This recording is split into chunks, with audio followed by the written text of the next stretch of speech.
Bienvenidos a todos a este decimoséptimo capítulo de Espejo Constitucional, donde comparamos la Constitución vigente y la propuesta de nueva Constitución.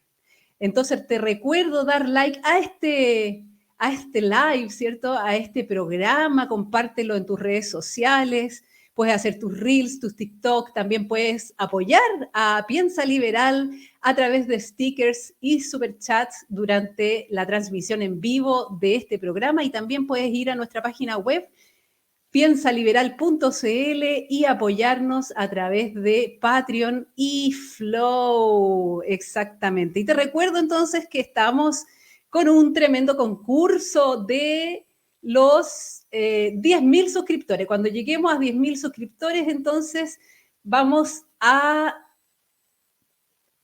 sortear esta increíble biblioteca liberal. Son 6 títulos que te podrás ganar para complementar tu biblioteca liberal. Solamente para concursar tienes que suscribirte. Entre todos los suscriptores, entonces, se va a hacer este sorteo una vez que lleguemos a los 10.000 suscriptores. Estupendo. Entonces, hoy día tenemos un tremendo invitado. Sí, el tema hoy día es un tema ético, un tema de índole moral, ¿cierto? Entonces, bueno, la libertad de conciencia está consagrada en nuestra Constitución vigente y también se consagra en la propuesta de nueva Constitución. El problema es que, al parecer, tendría letra chica en la propuesta de nueva Constitución. ¿Qué ocurrirá entonces cuando un profesional sanitario se enfrente al dilema ético de tener que realizar un aborto o ayudar a alguien a morir dignamente, lo que es la eutanasia?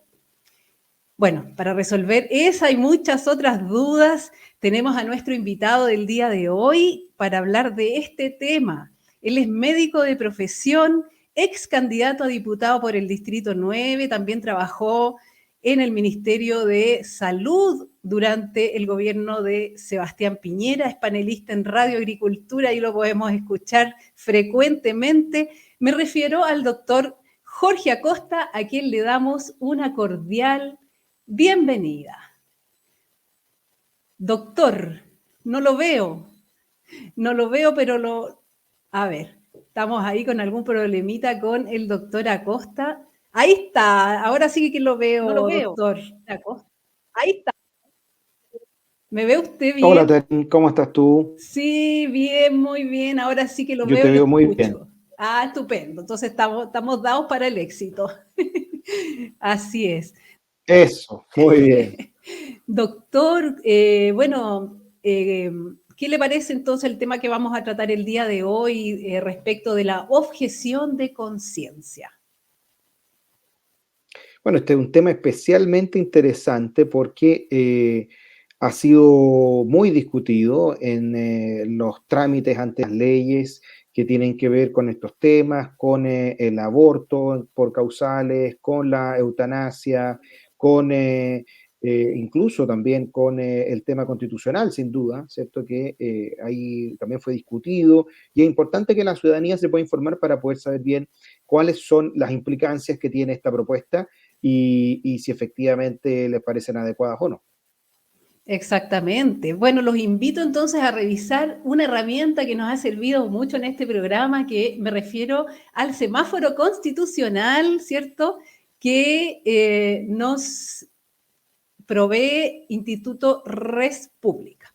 Entonces vamos a la primera, aquí estamos con el semáforo constitucional, entonces vamos a ver la lectura de esta lámina, a ver si mis ojitos me ayudan. Entonces mire, primera vez que me toca un semáforo en verde en el programa, en estos 17 capítulos ya que llevamos al aire. Bueno, libertad de pensamiento, conciencia, religión y cosmovisión se titula entonces el artículo en cuestión.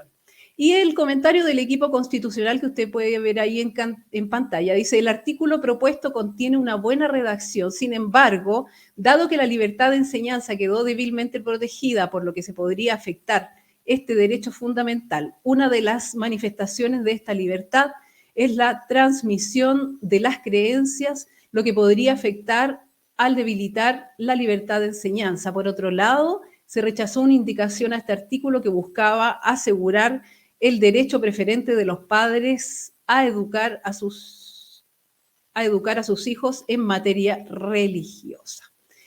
Entonces, vamos a entrar de lleno a la norma en la Constitución Política, entonces, vigente, Constitución Política de la República de 1980, la Constitución vigente, tenemos esta norma, ¿cierto? Capítulo 3 de los derechos y deberes constitucionales. Artículo 19 dice, la Constitución asegura a todas las personas, numeral 1, el derecho a la vida y a la integridad física y psíquica de la persona. La ley protege la vida del que está por nacer. Y en el numeral 6 dice, la libertad de conciencia, la manifestación de todas las creencias y el ejercicio libre de todos los cultos que no se opongan a la moral, a las buenas costumbres o al orden público, las confesiones religiosas podrán erigir y conservar templos y sus dependencias bajo las condiciones de seguridad e higiene fijadas por las leyes y ordenanzas. Las iglesias, las confesiones e instituciones religiosas de cualquier culto tendrán los derechos que otorgan y reconocen con respecto a los bienes las leyes actualmente en vigor.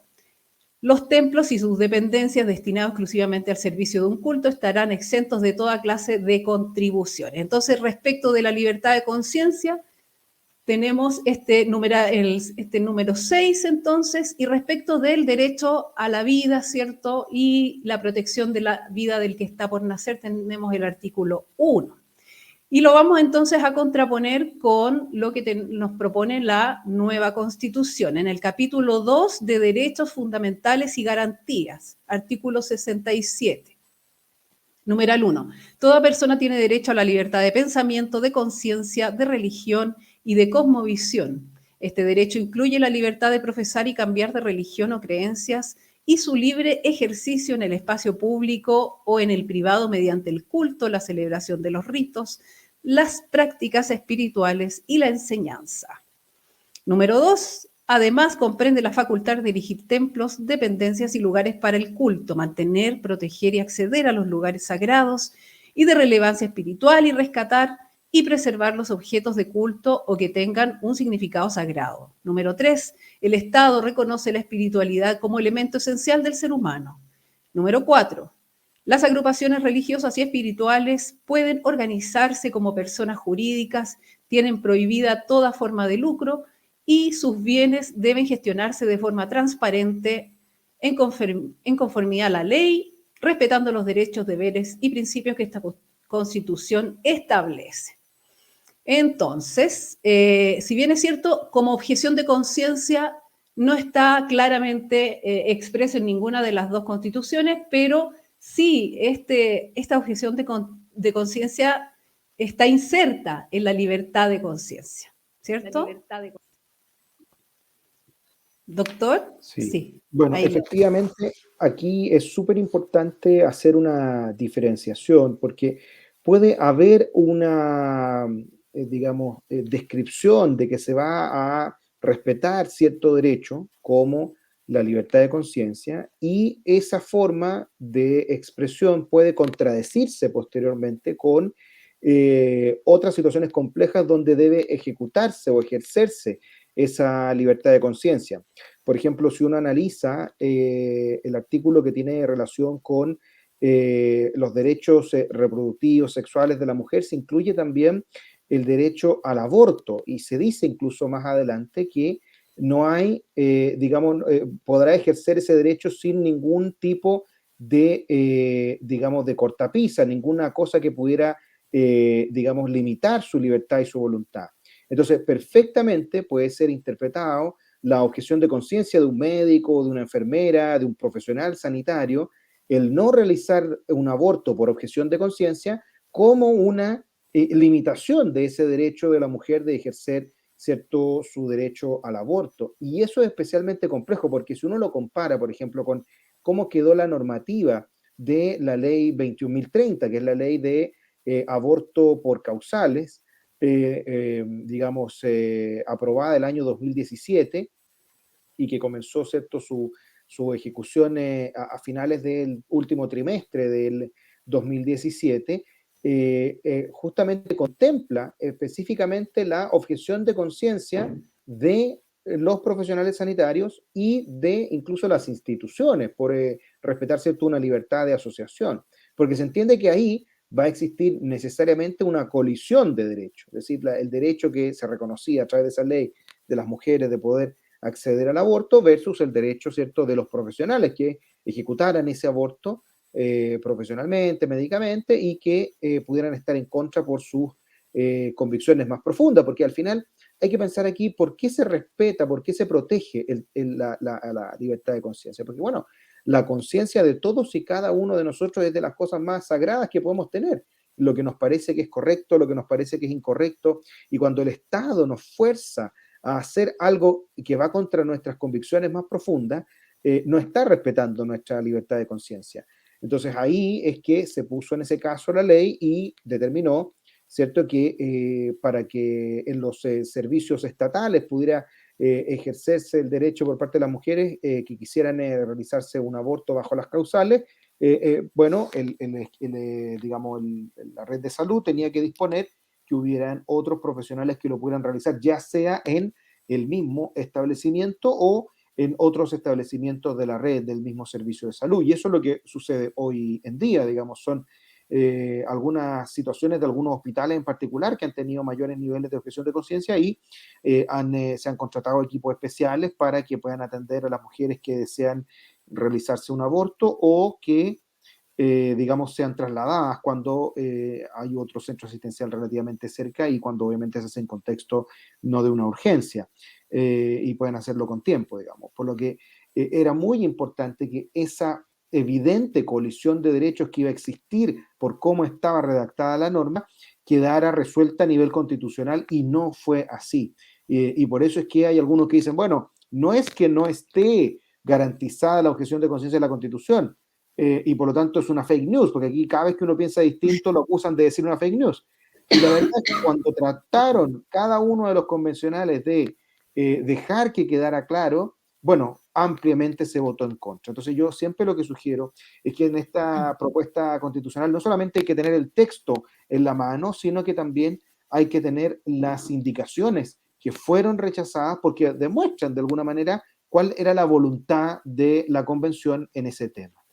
Exactamente. Bueno, justamente de lo que hablaba usted. Acá tenemos el capítulo 2 de Derechos Fundamentales y Garantías. Artículo 61 dice en el numeral 2, el Estado garantiza su ejercicio sin discriminación con enfoque de género, inclusión y pertinencia cultural, así como el acceso a la información, educación, salud y a los servicios y prestaciones requeridos para ello, asegurando a todas las mujeres y personas con capacidad de gestar las condiciones para un embarazo, una interrupción voluntaria del embarazo, un parto y una maternidad voluntarios y protegidos. Asimismo, garantiza su ejercicio libre de violencias y de interferencias por parte de terceros, ya sean individuos o instituciones. Entonces, aquí es donde se plasma que claramente, estando este artículo en el capítulo 2 de Derechos Fundamentales y Garantías, la mujer que en el fondo no puede hacerse un aborto en un servicio público, podría judicializar el tema porque está dentro de sus garantías constitucionales. Entonces no se podrá hacer objeción de conciencia y el personal sanitario estaría, en este caso, obligado a hacerlo. ¿Cierto? Fíjate que, Se... fíjate que uno de los argumentos que uno podría utilizar también para darse cuenta por qué deliberadamente se considera, ¿cierto?, la objeción de conciencia como una interferencia a este derecho de la mujer es que los constituyentes, ¿cierto?, además especifican, cuando dicen garantizando el libre ejercicio de violencia y de interferencia por parte de terceros, ya sean individuos o instituciones. ¿Y por qué ponen instituciones? Bueno, porque se ponen efectivamente en el caso actual donde se consagra esta objeción de conciencia mal llamada institucional en la ley 21.030, porque hay muchos que han dicho, bueno, las instituciones no tienen conciencia, las conciencias la tienen las personas, y es verdad, pero una mala forma, digamos, de mencionar lo que finalmente se está respetando, que es la libertad de asociación, ¿ah? Porque las instituciones también no solo están hechas de los, digamos, de los edificios y de los fierros, digamos, sino que están hechas principalmente por las personas, y esas personas pueden libremente asociarse y crear una institución para los fines que a ellos mejor les parezcan. ¿Ah? Es como que, por ejemplo, lo que acabas de hacer tú, concepto con el programa Espejo Constitucional, con Piensa Liberal, es una asociación. Imagínate el día de mañana el Estado te impusiera lo que tienes que decir en el programa. ¿Ah? Se mandara a la gran TVN, ¿ah? Y dijera quiénes pueden estar y quiénes no pueden estar, qué es lo que pueden decir y qué es lo que no pueden decir. Oye, está bien. No podemos decir que Espejo Constitucional tiene conciencia, pero sí, ¿cierto? La Tarin Kupman, que está detrás de Espejo Constitucional, tiene conciencia y decide qué es lo que se puede o no se puede incluir en el programa con toda la libertad que tiene de asociación con todos los invitados que quiera digamos, llevar el programa. Es exactamente lo mismo en una asociación médica. ¿Ah? Si hay una asociación médica, una clínica, una universidad que decide ejercer sus servicios profesionales, el Estado no puede obligarlos a hacer cosas que ellos no estén dispuestos a hacer. No solamente, digamos, desde el punto de vista técnico, sino que también desde el punto de vista de las convicciones. O sea, obviamente que aquel que crea que la ley tiene que obligar a la universidad XX a hacer un aborto cuando eso va en contra de los principios de la universidad y de los fundadores de la universidad y de los, digamos, de quienes llevan adelante esa institución, bueno, esa institución lo que tendría que hacer simplemente es dejar de tener un hospital probablemente. O sea, van a obligarla a no tener un hospital porque, o sea, ir contra sus principios, obviamente que finalmente lo único que lleva es a que salgan del sistema sanitario. Y eso, de nuevo, lo único que lleva es perjudicar a todas las personas que se atienden en esa institución. Exactamente. Bueno, revisemos entonces qué dice el semáforo constitucional respecto de derechos sexuales y reproductivos. Dice, me voy a tener que acercar un poquitito al computador porque parece que tengo que visitar al oculista, doctor. Parece que con los 47 años no pasan en vano. Bueno, con la expresión interrupción voluntaria del embarazo se consagra el aborto sin mencionar límites de tiempo ni causales, convirtiendo a Chile en el único país en constitucionalizar el aborto sin restricciones. ¿Qué le parece a usted esta idea de un aborto, como había dicho el senador Kast, ¿no? Sin ningún límite, sin ninguna restricción, porque evidentemente la norma es súper clara en términos que nada ni nadie se puede interferir, ¿cierto?, en este derecho constitucional. Mira, hubo una muy injusta crítica al senador Felipe Kast porque dijo una verdad del porte de una catedral. Y hay muchos que pueden no compartirla, hay muchos que pueden no gustarle, pero la verdad es clara. Es decir, por cómo está redactada la ley, el embarazo se puede interrumpir en cualquier minuto. Inmediatamente te van a decir, sí, lo que pasa es que la ley lo regulará. Claro, pero la ley que lo va a regular va a ser una ley que va a ser el próximo Congreso, digamos, muy probablemente, si es que esto se aprueba, próximo Congreso que va a estar hecho a imagen y semejanza de la Convención Constitucional, con los escaños reservados, con la sobrerepresentación de grupos que se dicen independientes, pero que actúan como partidos políticos, teniendo todos los beneficios de los partidos políticos, pero ningún costo, y que obviamente, muy probablemente, va a legislar en el mismo sentido que la Convención Constitucional. Y en la Convención muchos han expresado su convicción más profunda de avanzar en el aborto libre. Y la verdad es que hoy la mayor parte de los chilenos no comparte el aborto libre. Entre otras razones, uno lo puede ver incluso no solamente en las encuestas, sino que también no olvidemos que el año pasado se normó, más bien se intentó normar a favor del aborto libre para las gestaciones menores de 12 semanas y fue rechazado por la Cámara de Diputados. Es decir, hay todavía una sensibilidad muy amplia en la sociedad y en los grupos políticos establecidos tradicionales que están contra el aborto libre. ¿Y por qué las personas podrían estar en contra del aborto libre? Bueno, porque el aborto necesariamente significa terminar con la vida de otro ser humano. Y no es más ni menos que eso. Y lamentablemente hay algunos que podrán decir, no, mira, esto es un montón de células y la verdad que no tiene conciencia, no tiene capacidad de sentir dolor. Oye, pero yo los invito a que vean una ecografía de primer trimestre y vean, por ejemplo, cómo se ve perfectamente, ¿cierto? Un niño, ¿cierto? En miniatura, que tiene sus manitos, tiene sus patitas, tiene su corazoncito, tiene su cabeza. Se escucha el corazón, le late el corazón. ¿Cómo me va a decir que es un montón de células? Es un niño en gestación, que lo único que le falta es crecer y desarrollarse. Incluso una mamá cuando está embarazada no espera las 12 semanas para ponerle el nombre a su hijo o para decir que está embarazada, para decir que tiene un niño. No habla de que ninguna mamá dice que está embarazada de un montón de células.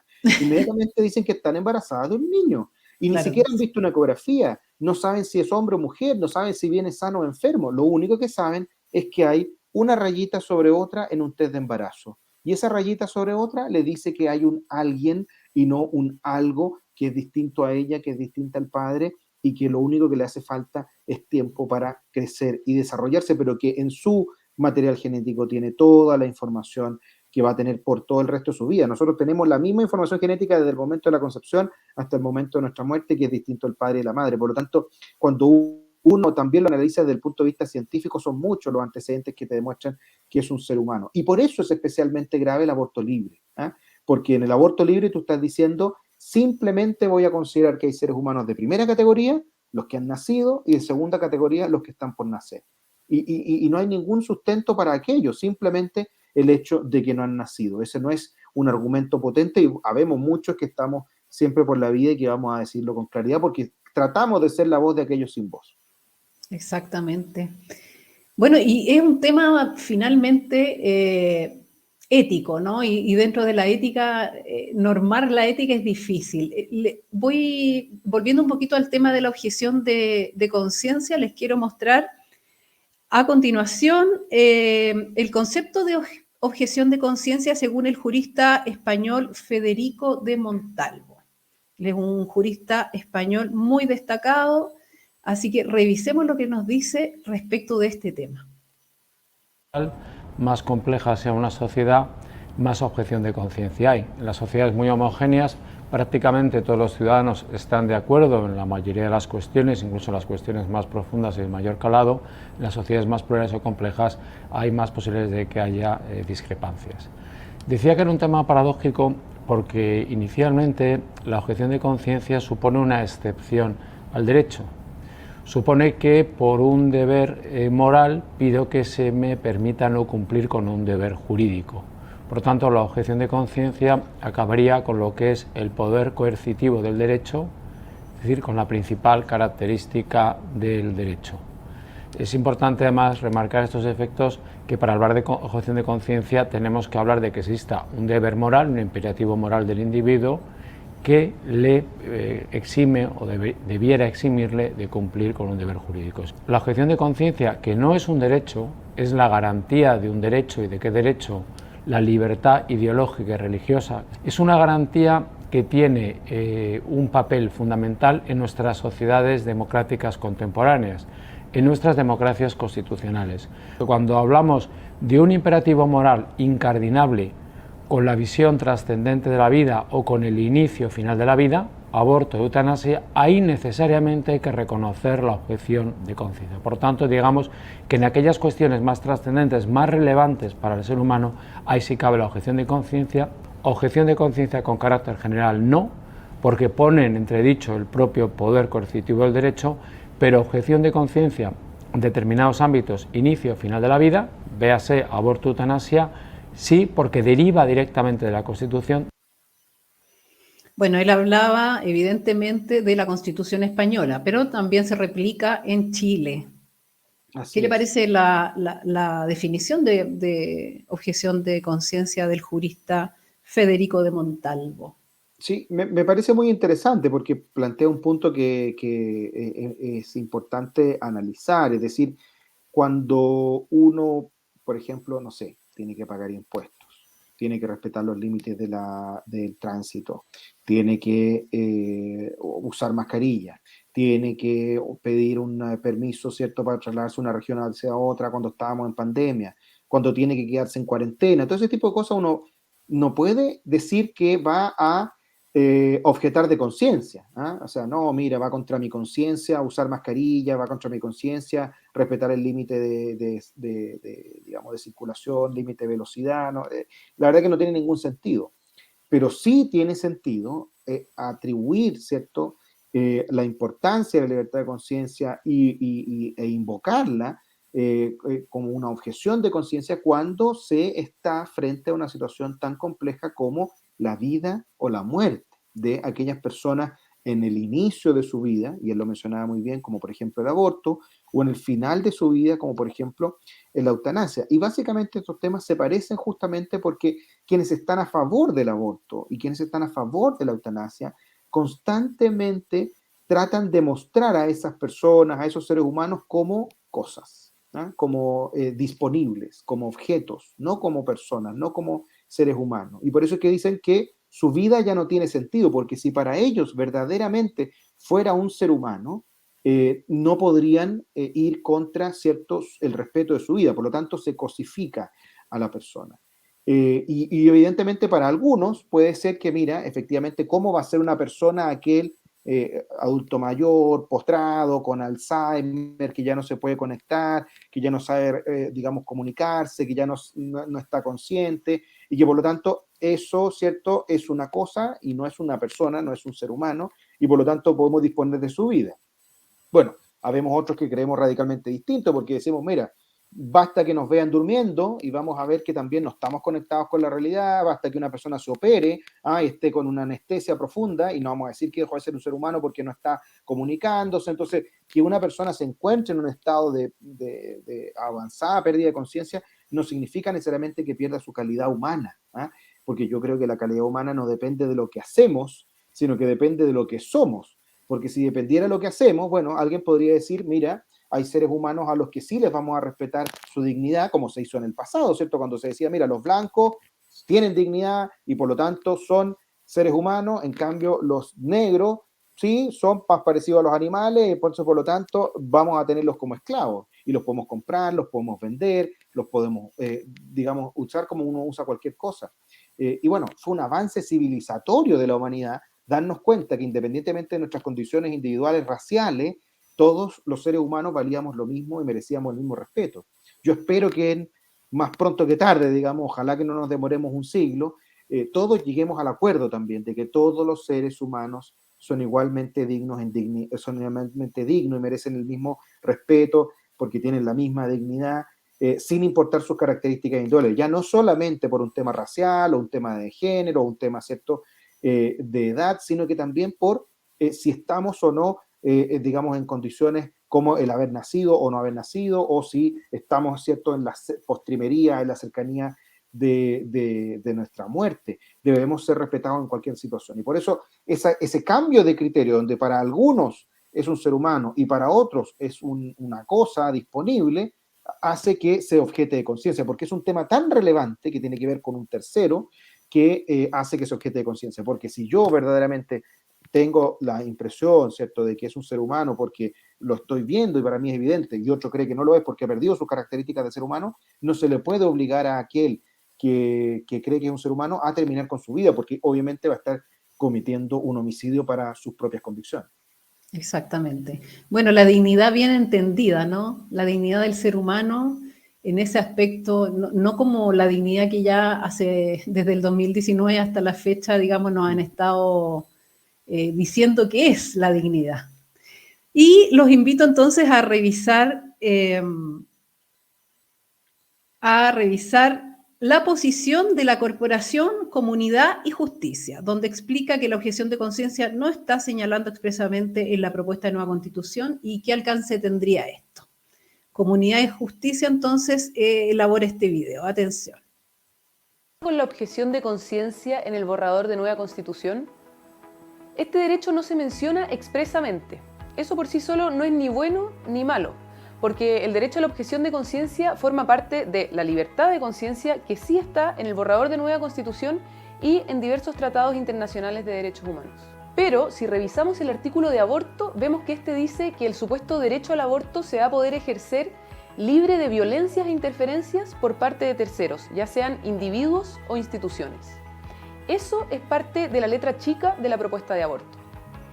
Aunque el artículo no prohíbe expresamente la objeción de conciencia, es posible que el día de mañana cualquier persona o cualquier institución que se declare objetora sea vista justamente como una interferencia o como una violencia de esas que el artículo de nueva Constitución prohíbe. Además, recordemos que se rechazaron todas las indicaciones que proponían que el derecho a la objeción de conciencia fuera vista como un derecho. En conclusión, por lo totalizantes de muchas de estas propuestas, es altamente probable que el derecho a la objeción de conciencia se vea vulnerado con la aplicación de la eventual nueva Constitución.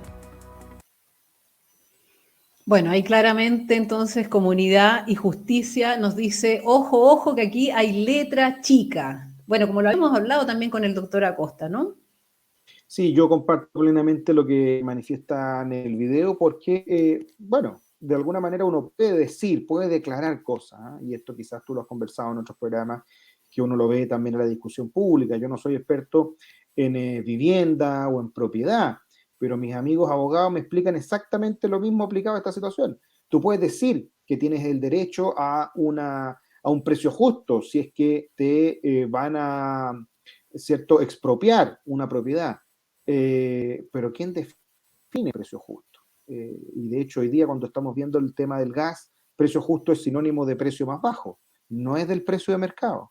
Y aquí en el caso de la libertad de conciencia es lo mismo. Tú puedes decir que hay un derecho a libertad de conciencia, pero ya estás ratificando que en una condición específica como el aborto, nada se puede oponer, ni un tercero, ni una institución, ni una persona, ¿cierto?, a la voluntad de la mujer. Es decir, obviamente que uno puede interpretar perfectamente a partir de ese texto que ni una persona ni una asociación de personas pueden atribuir una objeción de conciencia para realizar el aborto. Y esto es muy interesante porque incluso podría salir una ley que, igual que la ley 21.030, resguardara la objeción de conciencia de los profesionales y el día de mañana el Tribunal Constitucional o lo que reemplace al tribunal decir que es una ley inconstitucional y simplemente decir que va en contra del sentido de lo propuesto por la Constitución. Entonces es especialmente grave y ya a esa altura no hay otra cosa que cambiar la Constitución. Y ya hemos visto también, probablemente tú lo has comentado, las dificultades que se establecen para cambiar la Constitución, ¿cierto? Por lo tanto, cambiar la Constitución, que además alguien podría decir, bueno, si se aprueba, ¿por qué la va a cambiar? Hay muchos que dicen, no, el presidente creo que mencionaba ayer que quería instar a sus partidos políticos, a los miembros de la coalición gobernante, de las coaliciones gobernantes, que pudieran hacer un acuerdo y manifestar a la ciudadanía qué es lo que quieren cambiar.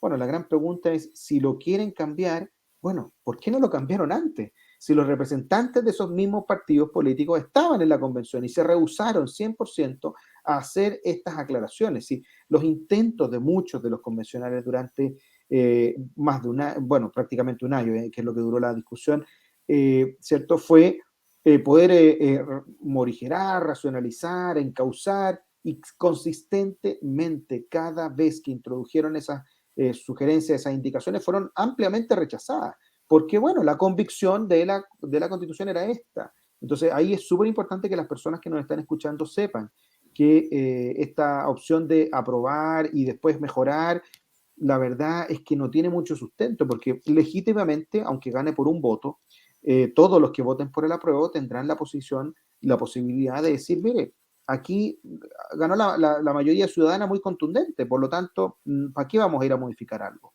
Entonces, cuando algo no queda específicamente explicitado, uno tiene todo el derecho a dudar de si es la mejor forma de resguardar o no algo tan sagrado como la libertad de conciencia y su ejecución a través de la objeción de conciencia. Exactamente. Bueno,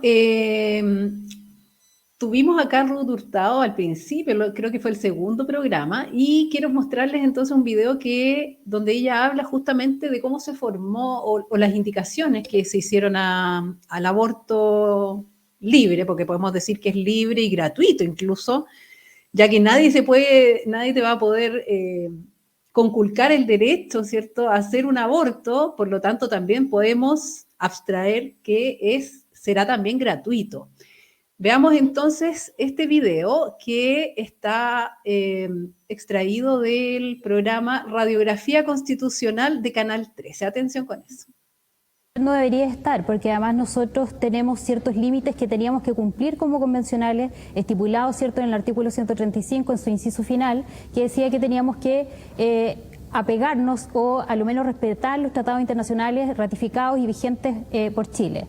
Y nosotros estamos pasando a llevar tratados internacionales que hablan de el derecho a la vida del que está por nacer, que aquí en la Convención no se dejó finalmente. Este derecho está protegido por ley y en general a partir del momento de la concepción, pero también habla de que en la Convención Interamericana de Derechos Humanos dice que discriminación a la mujer, porque hay derecho internacional de los derechos humanos.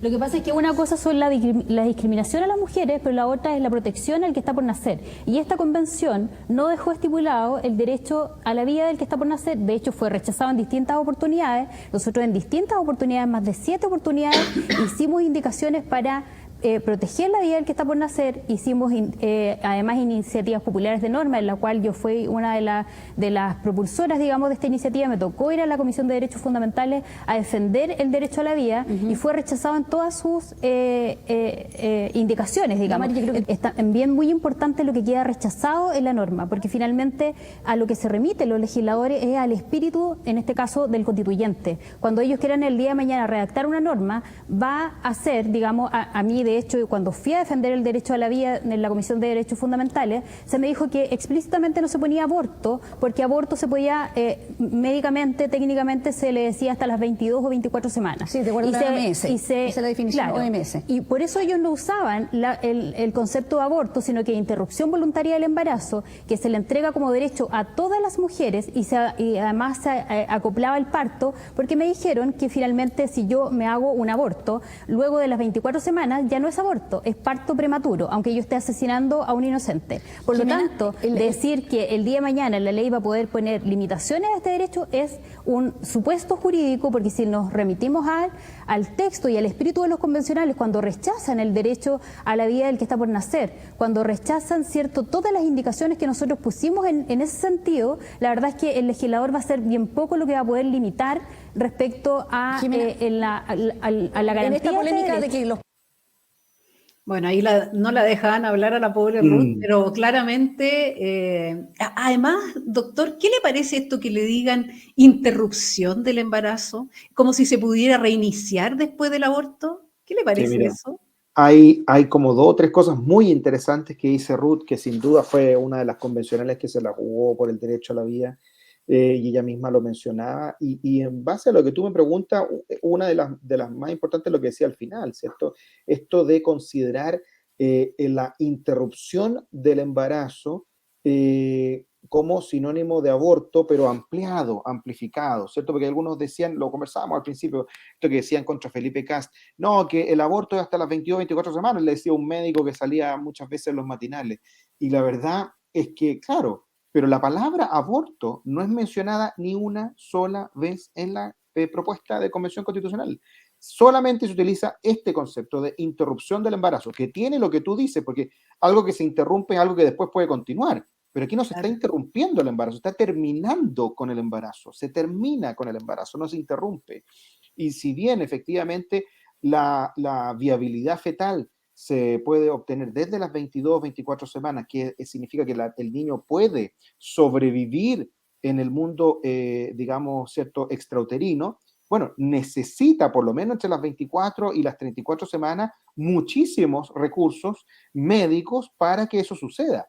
Hay que administrarle corticoides, se tiene que ir a una UCI neonatológica, y obviamente que si no hacemos eso, el embarazo puede terminar y el niño puede fallecer. Imagínense lo terrible, porque va a fallecer de alguna manera, ¿cierto?, por no poder respirar, porque no han madurado sus pulmones como corresponde, es como si muriera ahogado. O sea, además una muerte muy dura, muy triste. Y en algunos países donde se evita esto, lo que se ha legalizado, ¿cierto?, lo que se llama, ¿cierto?, el feticidio, es decir, terminar con la vida del niño dentro de el vientre materno, de manera tal que cuando nazca, ¿cierto?, nazca muerto y haya fallecido antes de nacer. Es decir, las técnicas, lamentablemente, que son bastante crudas y no me gustaría entrar en ese detalle porque nos va a desviar un poco del tema, están descritas en aquellos países que tienen aborto sin ninguna limitación. La limitación que existe hoy día desde el punto de vista técnico es que siempre se recomienda que sea una edad gestacional lo más pequeña posible, porque eso genera menos también daños y riesgos para la mujer, de sangrado, de infecciones y de complicaciones, ¿cierto?, del parto propiamente tal, y por eso es que se recomienda que sea hacia una cantidad más pequeña de semanas. Pero si eventualmente alguien quisiera ejercer el derecho hoy día por cómo está determinada la ley, bueno, ese derecho no tiene ningún límite, y tenía razón Felipe Casi, tenía razón también la convencional Hurtado. Y otro tema también que se mencionó a la pasada, el tema de los derechos de la mujer a nivel internacional, que no quiero dejarlo pasar porque es un tema súper importante. Hoy día no hay ningún tratado internacional firmado por Chile o por los países miembros que considere al aborto como un derecho. Ni la Convención Interamericana de Derechos Humanos, ni el tratado, ¿cierto?, de la Convención de Derechos Universales de la ONU, ni la Convención de los Derechos del Hombre. No hay ningún tratado que diga que el aborto es un derecho humano. Lo que ha habido son normativas, recomendaciones de organismos de Naciones Unidas, de burócratas internacionales que tienen una agenda pro aborto que han instado a los países a que avancen en ese sentido. Pero no hay ningún tratado firmado por Chile que considere, y ni tampoco existe ningún tratado en el mundo que considere que el aborto es un derecho. Y eso es súper importante porque eso nos muestra que muchas instituciones internacionales tienen una agenda, como dices tú, ética, moral, que uno puede compartir o no, pero que quieren imponerla al resto de los países para poder avanzar en esa agenda, pero que no significa necesariamente que sean tributarios de tratados firmados, ¿cierto?, por los países miembros y ratificados por su Congreso. Exactamente. Bueno, yo he leído también que hay toda una maquinaria de clínicas abortivas que se instalaría en Chile, que también es un tema económico, ¿no? Que por esos motivos entonces se está poniendo esto como un derecho fundamental en la Constitución. Entonces, realmente no lo entendemos. También... Bueno, lamentablemente en el mundo... si me das un segundito, solamente acotar de lo que tú decías, o sea, lamentablemente en el mundo y sobre todo lo que hemos visto en Estados Unidos, hay un negocio muy lucrativo con respecto al aborto, no solamente por la realización de abortos, sino que también por la utilización también después de los restos de los niños y por lo tanto para investigación y una serie de cosas. Por lo tanto, esa es una industria muy lucrativa y es de esperar que nunca se instale en nuestro país porque obviamente que en la medida que genere recursos también van a tener más herramientas para seguir promoviendo la cultura del aborto. Exacto. También lo que le iba a decir es que la colega Mónica Pérez, dentro del programa se preguntaba, bueno, si no puede tener interferencias de terceras personas ni instituciones, yo no le voy a poder prohibir a mi hija menor de edad que se haga un aborto. Efectivamente, no lo va a poder hacer. Usted, señora, usted, señor que está en su casa, tiene a su hija adolescente embarazada, usted no va a tener posibilidad de oponerse a esa situación. El Estado le va a garantizar a la joven su derecho a matar a su nieto. ¿Qué le parece? Ese es un gran punto, porque hoy día, claro, la ley de causales establece ciertas restricciones y ciertas limitaciones para los mayores y menores de 14 años, que son a su vez menores, obviamente, de 18. Y yo creo que quedó de alguna manera también bastante permisivo, pero con lo actual ni siquiera va a existir eso. O sea, olvídense del consentimiento de los padres por ningún motivo. O sea, porque si el consentimiento del padre va en contra, o sea, si el padre no da su consentimiento, puede ser perfectamente considerado como algo que limita el derecho de esa niña y que obviamente... ¿Cuál es el problema aquí? El problema no es que las mujeres tengan o no tengan derecho sobre su propio cuerpo, como se ha dicho muchas veces. Por supuesto que la mujer tiene derecho sobre su propio cuerpo. El tema es considerar o no al niño por nacer como parte del cuerpo de la madre. ¿Ah? Y eso evidentemente no hace justicia con la realidad, entre otras cosas por lo que ya comentábamos, ¿cierto? Que es un ser humano, una persona distinta, y al mismo tiempo también porque considerar, ¿cierto?, que es un derecho de la mujer y solamente de la mujer la vida del niño, también de alguna manera creo que hasta cierto punto puede ser considerado un argumento machista cuando se dice que el embarazo es un problema de la mujer. Yo creo que el embarazo no es un problema de la mujer, muchos, bueno, yo diría que no es un problema, pero no es un asunto solamente de la mujer, porque los que creen principalmente que es un asunto de la mujer son aquellos hombres que lamentablemente no pagan sus pensiones alimenticias, por ejemplo, y que dicen, bueno, si quedaste embarazada, problema tuyo, yo no pienso pagar la pensión alimenticia. Eso es profundamente machista. Obviamente que el embarazo requiere de dos, necesita de dos, y cuando uno analiza cuáles son las causas por las cuales las mujeres están pensando en abortar, se da cuenta que más del 92% de las mujeres lo hacen por violencia, por miedo, por coerción, por pérdida de expectativas de vida, es decir, por violencia contra la mujer. Por lo tanto, aquellos que promueven el aborto no se dan cuenta que muchas veces lo que están haciendo es ocultar formas a través de las cuales se está ejerciendo violencia y coerción contra la mujer. Así es.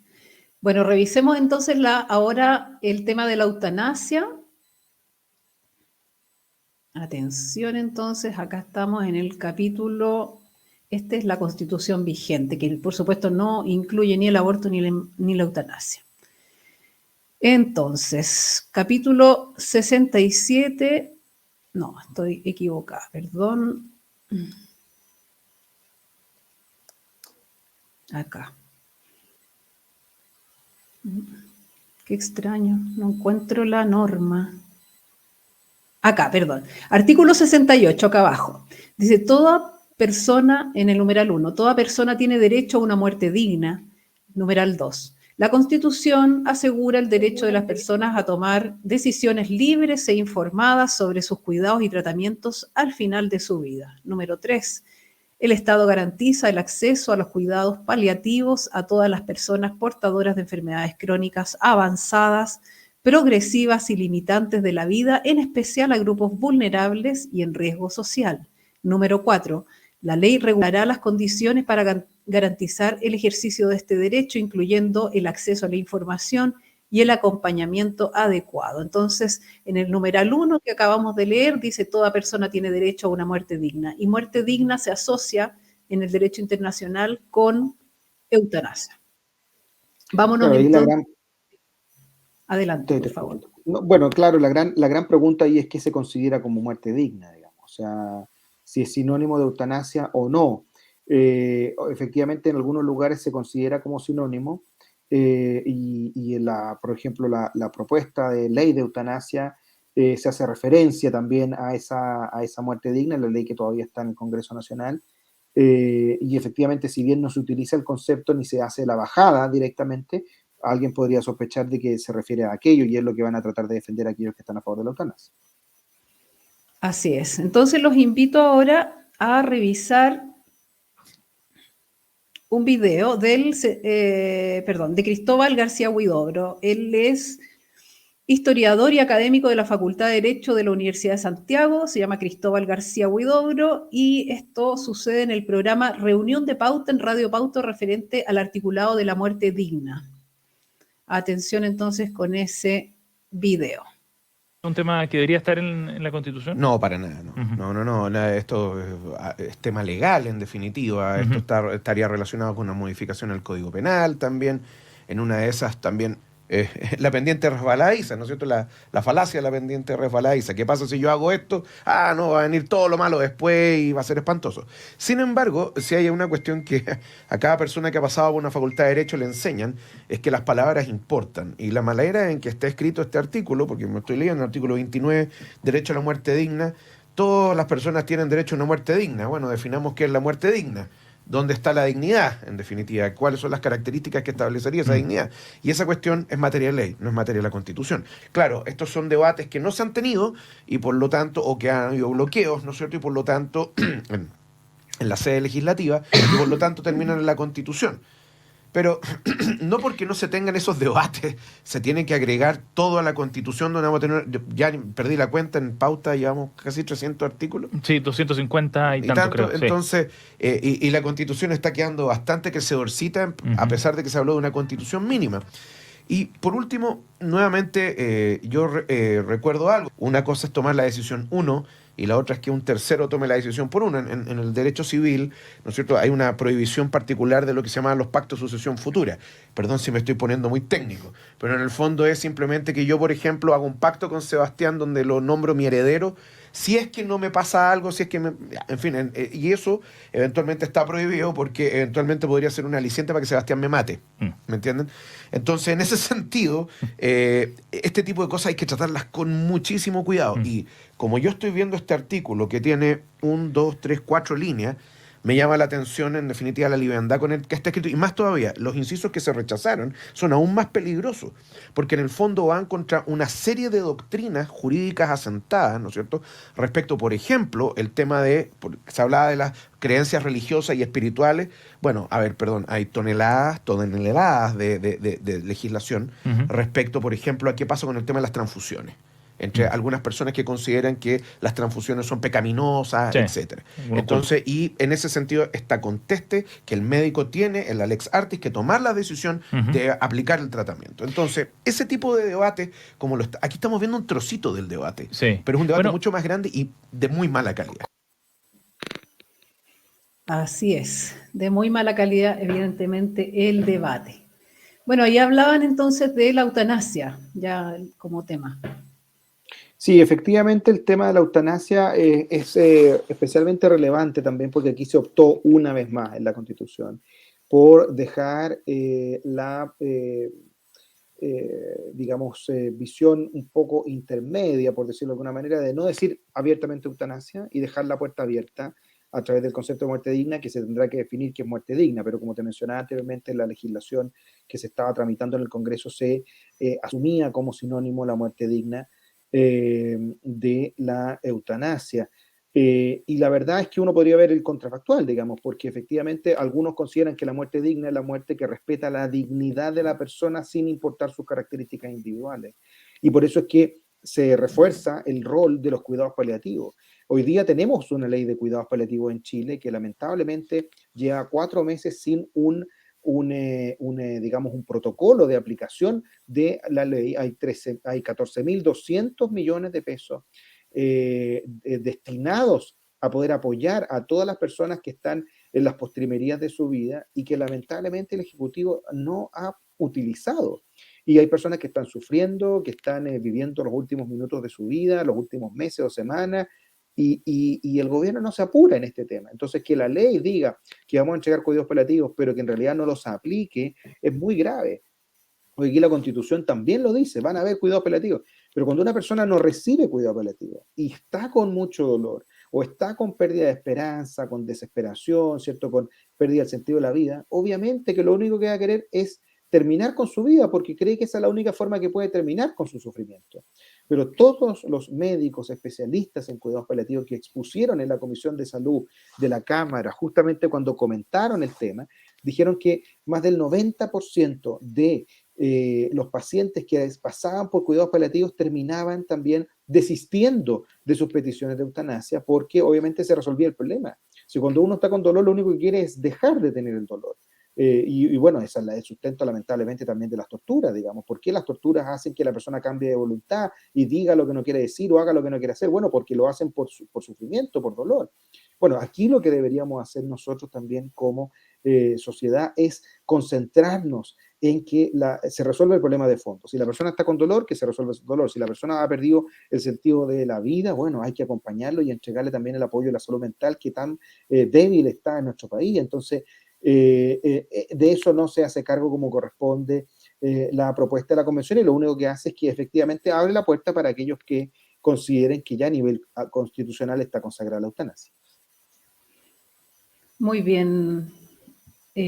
Vamos a ver entonces a continuación las declaraciones del senador Juan Luis Castro en relación a la ley de eutanasia, que ya fue aprobada por la Cámara de Diputados y debería verse en el Senado. El presidente Boric en su cuenta pública indicó que se daría urgencia a este trámite, pero al parecer aún no sucede. Estas declaraciones se dan en el marco de una entrevista en Chilevisión. Veamos ese video.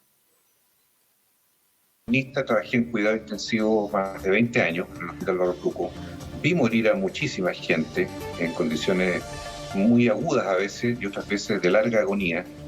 Y este proyecto de ley me tocó a mí votarlo favorablemente como diputado, porque esto fue el año pasado. Y, por cierto, creo que es una discusión legítima. Es verdad, todo va variando en el tiempo, pero lo que no varía, lamentablemente, es cuando una persona está desahuciada, está condenada a morir de algún modo, bajo condiciones de sufrimiento, que es distinto de alguien que pueda tener un pasar con cuidados paliativos de por medio, que por cierto falta acelerar el proyecto de ley que ya debió haber entrado en vigencia, pero que a la vez tenga una voluntad expresa, libre de efectos de medicamentos, drogas, libre de enfermedades mentales. Por eso el proyecto dice una calificación de un médico, y además de un médico psiquiatra, y además de un comité de ética que evalúe todas las condiciones y que permita tomar decisiones con libertad. Ningún médico va a querer matar a nadie, por favor. Eso está lejos de nuestra voluntad. ¿Qué hemos hecho los médicos durante años? Hacer limitación del esfuerzo terapéutico. Esto es retirar medidas cuando ya el paciente es irrecuperable, retirarlo de un ventilador mecánico, de una diálisis, de una alimentación parenteral.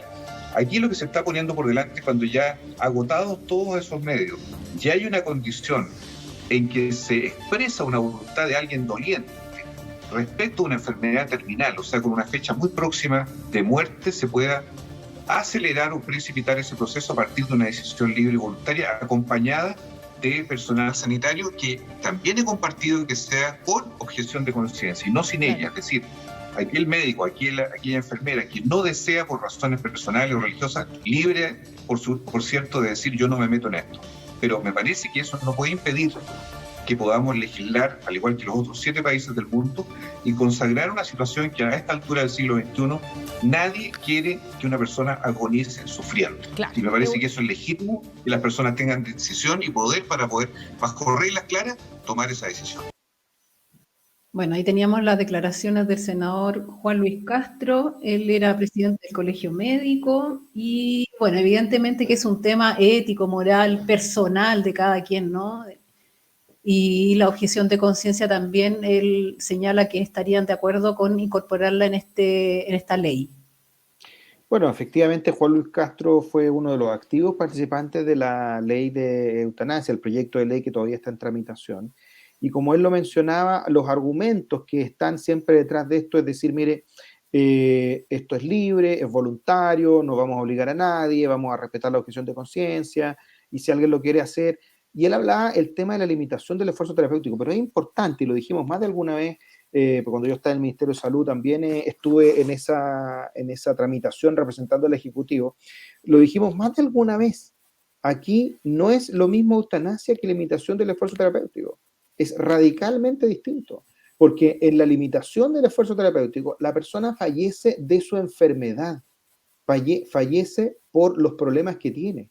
En cambio, cuando uno aplica la eutanasia, la persona fallece, y él lo dijo, activamente o de manera acelerada, es decir, no fallece de la enfermedad.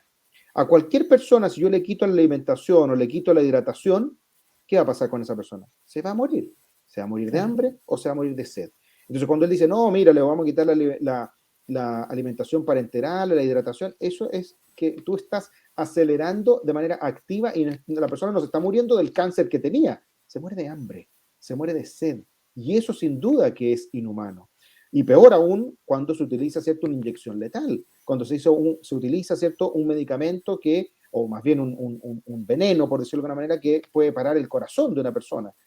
Como el cloruro de potasio, que se puede administrar, ¿cierto?, por vía endovenosa y generar, ¿cierto?, una arritmia que termina generando un paro cardiorrespiratorio de la persona.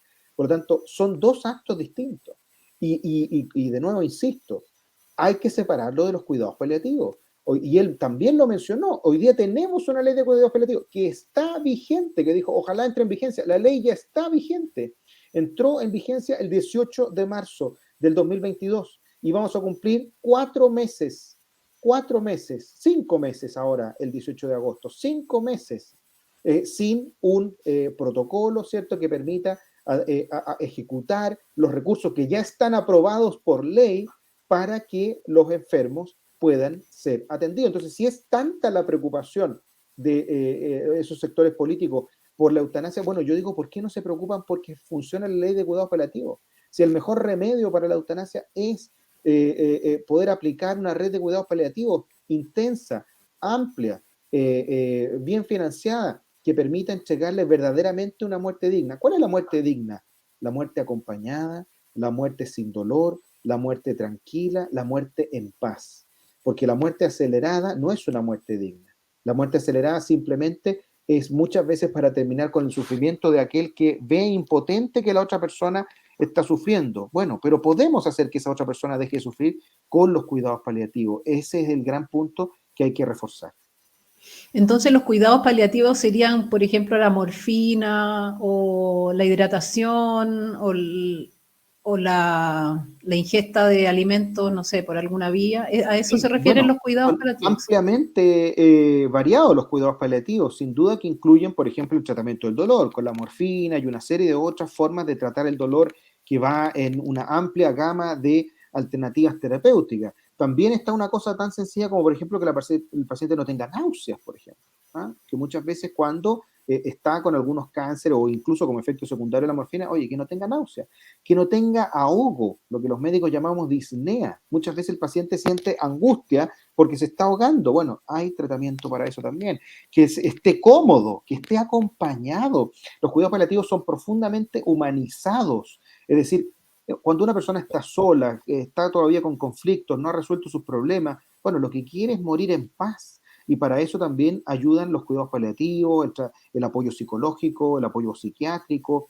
Otra cosa también súper importante, que sea acompañado y en familia. Los cuidados paliativos necesariamente no son en una pieza solo la persona al borde de morir, sino que estar con su familia, con sus seres queridos, con quien la persona quiera vivir sus últimos momentos. Y muchas veces también son domiciliarios, porque mucha gente que dice, yo no quiero morir solo en un hospital, quiero morirme en mi casa, en mi cama, con mi familia, con mis hijos, con mi señora, con mi marido, quieren morir en paz y en su casa. Bueno, eso también es cuidados paliativos, y esta ley de cuidados paliativos, que ya es una ley de la República, que está vigente y que no ha sido aplicada, lamentablemente, por que el gobierno no ha sido capaz de ejecutarla como corresponde, no ha cumplido con su deber, bueno, trae también un rol importantísimo de los cuidados paliativos domiciliarios, que sin duda también le entrega mayor dignidad a ese momento tan difícil que muchas personas están viviendo. Qué difíciles temas, doctor, estamos tratando el día de hoy. Le quiero agradecer su presencia, su forma de aclarar todos los temas y estar hoy día acá, entonces, explicándonos a todos de qué se tratan estos temas tan complicados, estos temas éticos que hemos visto hoy día como eutanasia y aborto. No, agradecerte a ti, Tarín, por la invitación.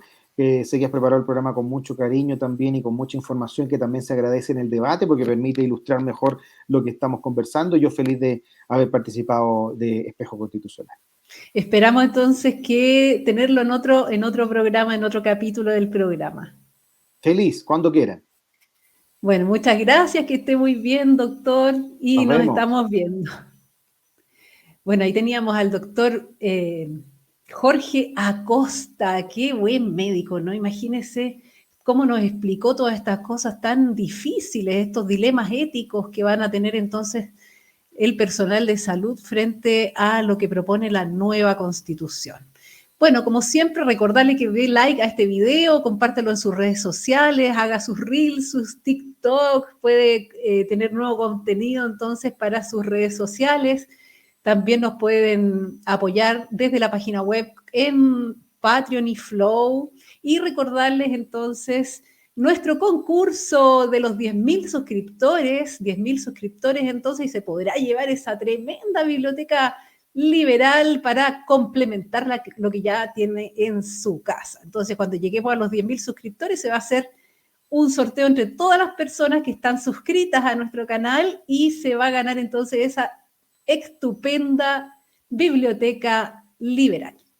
Bueno, contarles entonces, recordarles que el voto es obligatorio este próximo 4 de septiembre. Si no asiste usted y no tiene ninguna excusa, arriesga una multa entre 0,5 y 3 UTM. También recordarles que el día 13 de agosto, recién el 13 de agosto, el CERVEL le va a decir dónde le toca votar y si es vocal de mesa. Así que atento con esa información. Los más jóvenes ayuden a sus adultos mayores para que se informen.